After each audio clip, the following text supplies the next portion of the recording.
For about a decade before we actually began building this library, I had been noticing that the roles of libraries were changing pretty rapidly. We were trying to escape the gravity of the common library. We wanted this to be a very different space. We wanted it to feel different and look different so that students could act differently. I'm Lee Van Orstel. I'm Dean of Libraries. My official title is Dean of University Libraries at Grand Valley State University. Grand Valley as a university is tremendously committed to deep, real learning, and that is active learning. We call it sometimes high-impact learning, and that is actually one of the core principles of this library.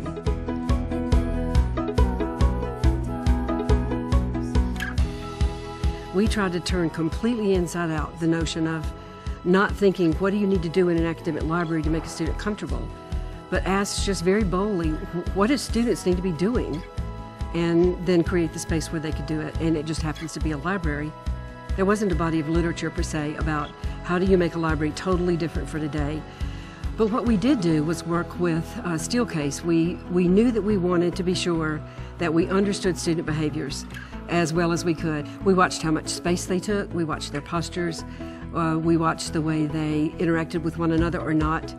And what we discovered in the process of doing this was that there was a rhythm to the student's life that was unknown to us at its fullest. We began to identify a range of student behaviors that was along the spectrum of the student alone, students together.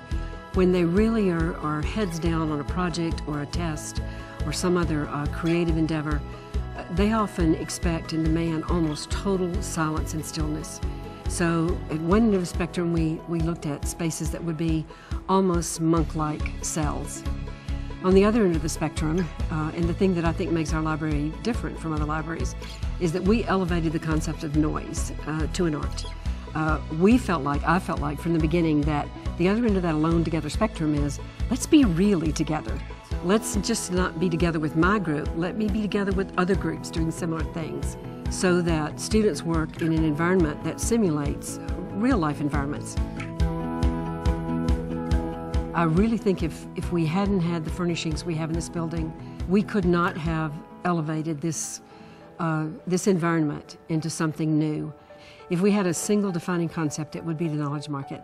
And the idea there, it goes back to active learning, it goes back to rhythm of the day and flexibility in the student's day.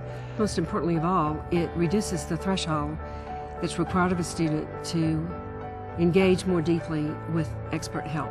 Everything around it, we've designed an environment that is so accommodating, so compelling, so comfortable, that if we can get them to come in and then present them with options to learn and engage while they're here, we've done something important to positively impact their college experience. This building is gorgeous. It's sexy, it's beautiful, it's filled with light. There are 1,000 ways to entertain yourself in this building.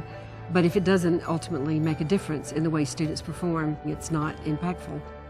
In the old days, you'd have a library that was very academic and had its own set of rules, and then you'd have this social thing where there was another set of rules. And if you brought your social rules into the library, you could get in trouble or be shushed, which is a horrible legacy for libraries. But nowadays, there's no need to do that. There's no need to limit. Students need to be in an environment where the connections they feel to all the worlds that they connect with can be allowed more or less simultaneously. And these students are going to be working in a world where that kind of connectivity, that kind of split-second shifting from one thing that has maybe a social implication to another that has a work or a business or a learning implication, those boundaries are not crisp anymore. And I think our environments need to allow people to move smoothly in and out of those different worlds that they inhabit. What works to prepare a student to be successful in their classes with the kinds of skills they have to use is not that different from the skills they're going to need when they graduate and go into the workplace.